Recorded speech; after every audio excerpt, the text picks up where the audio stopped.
Olá, amigos do Notícias Agrícolas, no ar nosso boletim. Agora, para a gente repercutir uma semana bastante importante para o governo, principalmente para a infraestrutura brasileira. Na semana passada, foram leiloados aí 28 ativos, arrecadados 10 bilhões em investimentos aí na chamada InfraWeek, a Semana da Infraestrutura promovida pelo governo. 10 bilhões de reais em investimentos diante aí desses ativos que foram leiloados.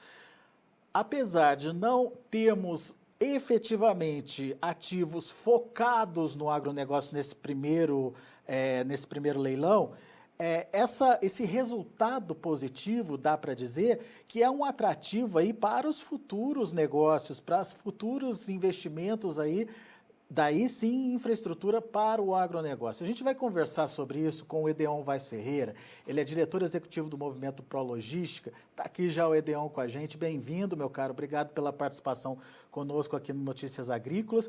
Entre os ativos leiloados aí, Edeon, não tem nenhum grande ativo que é focado diretamente no agronegócio, mas no caso da FIOL, por exemplo, ela abre caminhos para novas estruturas que serão construídas. Explica para a gente, e como diretor aí de um movimento de logística no Brasil, como é que você viu essa iniciativa e os resultados, obviamente, né, Edão? Bem, obrigado pela oportunidade. Essa semana, ela demonstrou que muitos críticos estavam equivocados. Nós tivemos grandes investimentos na área aeroportuária, tivemos na FIOL e tivemos nos terminais de líquidos de Itaqui e de Pelotas. Então, isso mostra que o Brasil tem credibilidade e que vale a pena investir aqui. No caso dos aeroportos, nós temos pouca coisa que impacta diretamente o agronegócio, a não ser o transporte de frutas.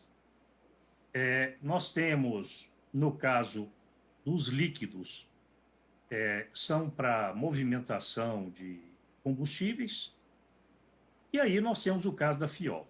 Bom, a FIOL, essa ferrovia de integração oeste-leste, que liga Ilhéus até a ferrovia Norte-Sul, ainda não está definido o ponto que ela vai chegar, a princípio seria Figueirópolis, no Tocantins. O primeiro trecho é chamado de FIOL 1, que é o trecho de Ilhéus, na Bahia, a Caetité, também na Bahia. Esse trecho ele foi arrematado pela Bamin, que é uma empresa mineradora. Ela é muito grande no mundo, essa empresa. É a European Metais que existe no mundo. E eles estão... Vai ser um trecho que vai ser basicamente para transporte de minério. Transportar os minérios das minas de Caetité até Ilhéus. Isso abre a possibilidade da sequência, ou seja, o trecho entre Caetité e Barreiras, na Bahia, que é a FIOL 2, deve estar sendo licitado no segundo semestre do ano que vem, ou mais tardar em 2023. Esse trecho, ele sim, já impacta direto no agronegócio do oeste da Bahia, porque vai ser uma excelente opção de escoamento da produção do oeste da Bahia, dos grãos do oeste da Bahia, e não só grãos, algodão e tudo que se produz ali. E depois vem o trecho da FIOL 3, que vai ligar Barreiras à ferrovia Norte-Sul. O nosso interesse é de que essa FIOL 3 ela chegasse direto em Mara Rosa, em Goiás. Por quê? De Mara Rosa a Água Boa, no Mato Grosso, está sendo construído e vai começar já a construção do primeiro trecho da FICO, da Ferrovia de Integração Centro-Oeste. Se nós conseguíssemos que chegasse direto em Mara Rosa, a Fiol, nós teríamos, então, Água Boa, Mara Rosa, Barreiras e Ilhéus. Então, ficaria muito bom. Mas, se não for possível, nós vamos ter que passar por um trecho da Ferrovia Norte-Sul. De qualquer maneira, a FICO, que já vai começar a construção, ela vai ter as opções de, em chegando a Mara Rosa, levar a carga para Ilhéus, para o Itaqui, lá no Maranhão, ou para Santos, em São Paulo. Então, nós vamos ter 3 opções para escoamento da produção do chamado Vale do Araguaia, no Mato Grosso. O que seria muito interessante, inclusive estimulando uma competição aí em termos de frete, Edeon. Exatamente.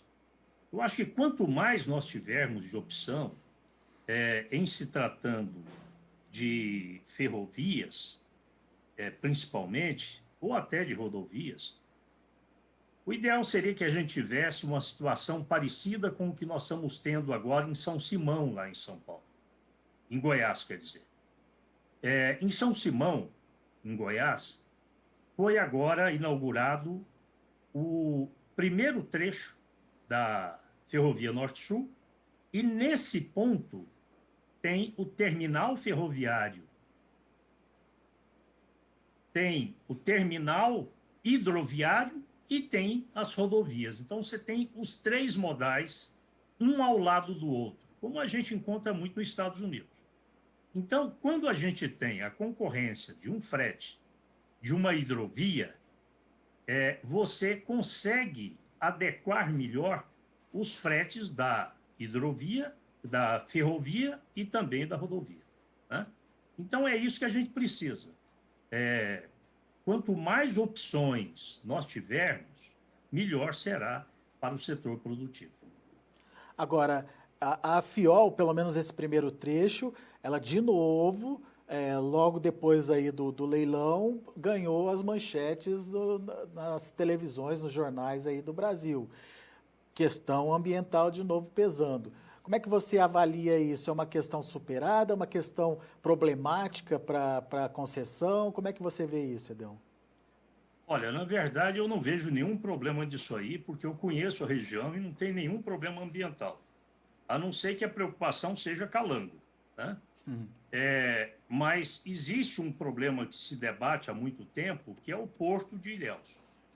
Esse porto novo, chamado Porto Futuro, esse porto, ele já está licenciado.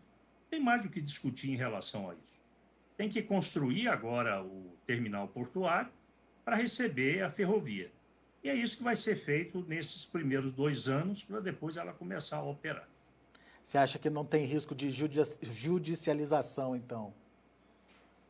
Tem sempre o pessoal da esquerda que gosta, né, de judicializar, porque como eles não conseguem ter argumentos técnicos que justifiquem o posicionamento deles, eles vão para a justiça. E aí a gente é obrigado a gastar para ir na justiça e derrubar aquilo de novo. Muito bem. Mas, enfim, assunto tem que ser superado, certo, Edeon? Tem que ser superado. Eu só espero, e isso em infraestrutura é muito comum, porque vários locais que nós temos que passar uma ferrovia, temos que passar uma rodovia, ou mesmo estudar uma hidrovia, nós temos problemas com esse pessoal das ONGs e do grupo da esquerda.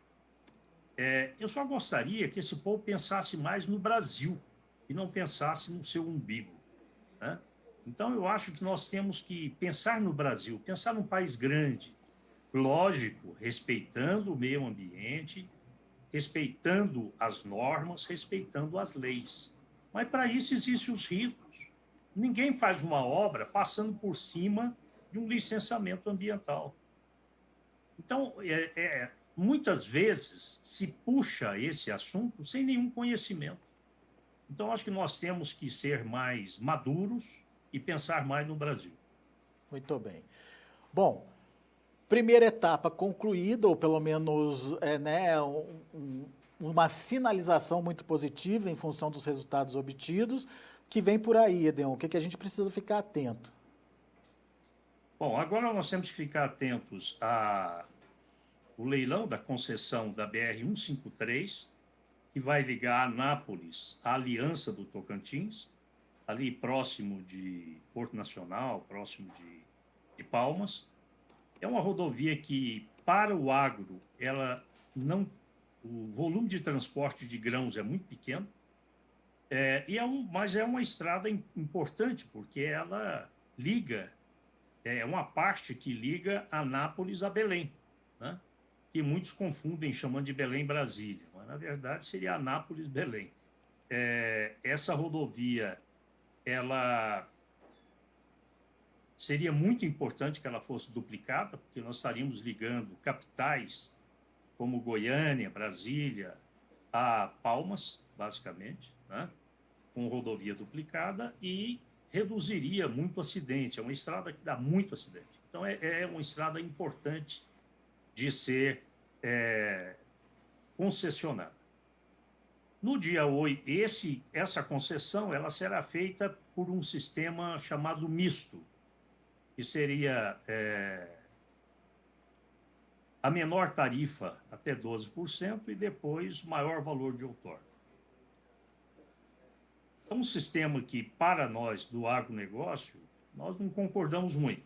Nós entendemos que o melhor seria a menor tarifa. Mas o Ministério ele justifica que com esse sistema será garantido, terá um nível de garantia maior de que aquele concessionário executará as obras previstas no plano de exploração rodoviária. No dia 8 de julho, estará sendo leiloado a concessão do trecho Sinop-Miritituba, no Pará. Esse trecho dá mais ou menos 950 quilômetros e vai ser muito importante porque ele é uma concessão diferente, ela é uma concessão de manutenção. Ela não tem duplicação, a concessão vai ser por 10 anos, prorrogável por mais 2, que é mais ou menos o tempo que nós estamos imaginando que ficará pronto a Ferrogrão.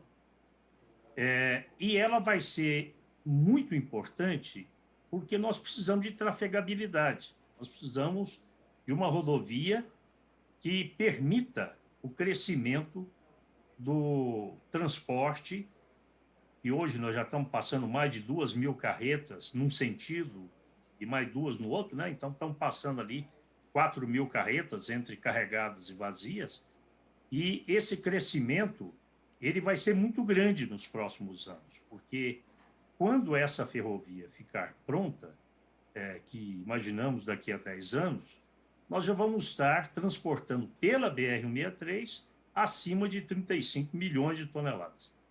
Então, nós precisamos de uma boa manutenção. E o detalhe desse leilão é que o critério a ser utilizado é a menor tarifa, né? Então, nós não vamos ter aquele caso da 153. Esse vai ser menor tarifa e será uma concessão de manutenção. Muito bem. Qual dos dois, Edeon, que melhora o acesso ali a Miritituba essa manutenção da 163? A BR-163, ela vai até o quilômetro... ela vai até um local chamado Vila do 30 ou Campo Verde. É o entroncamento da 163 com a 230. E depois você entra no 230, mais 30 quilômetros, você está em Miritituba. Então, esse trecho também vai estar concessionado. Então, vai estar todo concessionado o trecho entre Sinop e Miritituba. Por isso que dá os aproximadamente 950 quilômetros. Foi esse trecho que deu aquela repercussão negativa esse ano, né, por causa do excesso de chuva? Não foi esse trecho. Foi somente o trecho chegando em Miritituba. No entroncamento ali para a entrada de Miritituba, não é isso? Que ali tem uma entrada por uma via marginal que dá acesso às estações de transbordo de carga, chamado transportuária. Então, nesse plano de exploração da rodovia, ela prevê um novo acesso, pista dupla, pavimentado, é um outro nível com acesso a essa transportuária. Então, nós vamos ter um bom acesso que vai evitar aquele tipo de problema. Tanto é que, atualmente, não temos mais problema lá, porque já foi corrigido, já foram corrigidos alguns problemas que existem lá. Mas nós estamos tratando com o Ministério para que a primeira obra efetiva dessa nova concessionária seja a abertura e terraplanagem do novo acesso, para que a gente não tenha mais esse problema que nós tivemos esse ano, né, em fevereiro. O que aconteceu, na verdade, foi que o plantio atrasou, ele foi plantado mais tarde, houve uma grande concentração no plantio e acabou tendo uma grande concentração na colheita. Então, por isso que deu aquelas filas enormes, mas não era problema na BR-163, foi problema nesse acesso à transportuária. Muito bom. Bom, então BR-153 e BR-163 são os nossos próximos focos aí. Agora eu queria retomar com você, Edeon, aquela nossa última conversa que foi sobre a Ferrogrão, aquele impasse no STF, Alexandre de Moraes, enfim, suspendendo, ou pelo menos emperrando aí as discussões sobre a Ferrogrãos. Me parece que depois disso o governo entrou, tentou mediar aí a situação. Como é que ficou, Edeon? Como é que está essa situação agora? Nós estamos aguardando que o assunto volte para o plenário, porque foi cancelado a primeira vez e na segunda vez, na segunda que já estava marcado, o próprio relator, que é o ministro Alexandre de Moraes, retirou de pauta. Ele pediu para retirar. Então, estamos aguardando agora. Eu acho que agora ele está ouvindo o Ministério da Infraestrutura, está ouvindo algumas partes para ele concluir, obviamente, o relatório dele, para que ele possa defendê-lo no plenário. Eu acredito que agora, ele já tendo refletido mais sobre esse assunto, nós consigamos que essa liminar seja cancelada, né? Então, vamos ver o que vai acontecer. Nós estamos na expectativa. Toda a argumentação já foi levada. A ProSoja entrou como amicus curiae, a CNA entrou como amicus curiae. Então, tudo que poderia ser feito já foi feito. Agora depende única e exclusivamente do ministro e dos demais ministros do STF. Inclusive, só recapitulando um pouquinho do que aconteceu, o ministro Alexandre de Moraes ele acabou acatando um argumento de que o traçado da rodovia cortaria uma área de floresta protegida dentro do Parque do Jamanchim. Mas você já tinha explicado para a gente que essa era uma situação superada, inclusive no próprio Congresso, quando o próprio Congresso possibilitou, né, que isso acontecesse, retirando aquela parte, né, da área do parque como uma parte efetiva do parque, certo, Edeon? Na verdade, assim, a BR-163 ela já passa por lá, né? O que seria retirado do parque, será retirado do parque, representa 0,05% do parque. Ou seja, nada. Até porque isso é retirado no primeiro momento, para você fazer a ferrovia, e depois a própria vegetação, ela volta. Então, nós não teremos a ocupação efetiva desses 800 e poucos hectares. Mas o que a gente vê é o seguinte: existe uma falta muito grande de conhecimento sobre o assunto, né?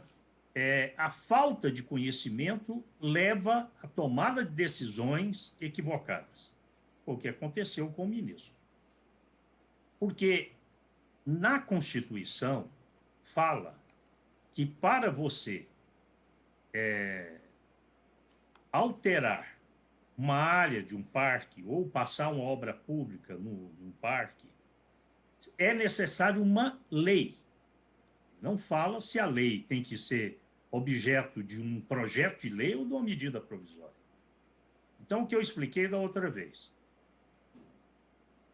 A medida provisória que foi editada, que virou lei, ela foi amplamente discutida no Congresso Nacional, tanto na Câmara como no Senado. Senão ela não viraria lei. E foi sancionada pelo presidente Temer. Então, a gente não vê por que é aquilo que eu acabei de dizer. As pessoas não pensam no Brasil, não pensam no desenvolvimento do Brasil. Eles pensam no umbigo deles, em receber algo, sabe-se lá de quem. É isso aí. Muito bem. Edeon, por favor, nos mantenha informado das novidades, qualquer mudança ou previsão nova aí de leilões que possam beneficiar o agronegócio. A gente está aqui para divulgar e para entender que benefícios são esses aí para o setor. Obrigado por enquanto. Eu que agradeço a oportunidade de estar aqui com os telespectadores e internautas do Notícias Agrícolas e estamos sempre à disposição para discutir assuntos que sejam de interesse do produtor. Muito bom.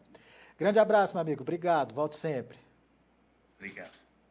Tá aí, Edeon Vaz Ferreira aqui com a gente no Notícias Agrícolas, dizendo, portanto, que essa semana, né, essa semana da infraestrutura, a InfraWeek, que a gente viu acontecer na semana passada, que levantou 10 bilhões de reais em investimentos aí para a infraestrutura brasileira, o programa de infraestrutura brasileiro, foi muito importante e que agora a gente precisa ficar atento aos investimentos que virão para beneficiar especificamente aí o agronegócio. FIOL 2, FIOL 3, a FIOL 1, que entrou nessa primeira leva de leilões, liga Ilhéus a Caetité, mas beneficia num primeiro momento a mineração. A FIOL 2 e a FIOL 3, daí sim, essa beneficia o agronegócio. Primeiro, o agronegócio do oeste da Bahia, que faz essa ligação de Barreiras até o Porto de Ilhéus, e num segundo momento, com a FIOL 3, lá em Goiás, onde faz conexão, inclusive, com a Ferrogrãos lá de Mato Grosso. Ou seja, a gente tem aí uma ligação nova de escoamento da produção do Mato Grosso, que daí poderia sair ou pelo norte, né, pelos portos do norte, ou no nordeste através de Ilhéus, ou para o sudeste através do Porto de Santos. Então, são opções que vão ajudar aí, portanto, a aumentar a concorrência e, consequentemente, baratear custo de transporte e dinamizar mesmo, né, a logística brasileira, a distribuição da produção pelo Brasil afora, inclusive para fora do país. A gente agradece, portanto, a participação do Edeon. Daqui a pouquinho a gente volta com outras informações e mais destaques.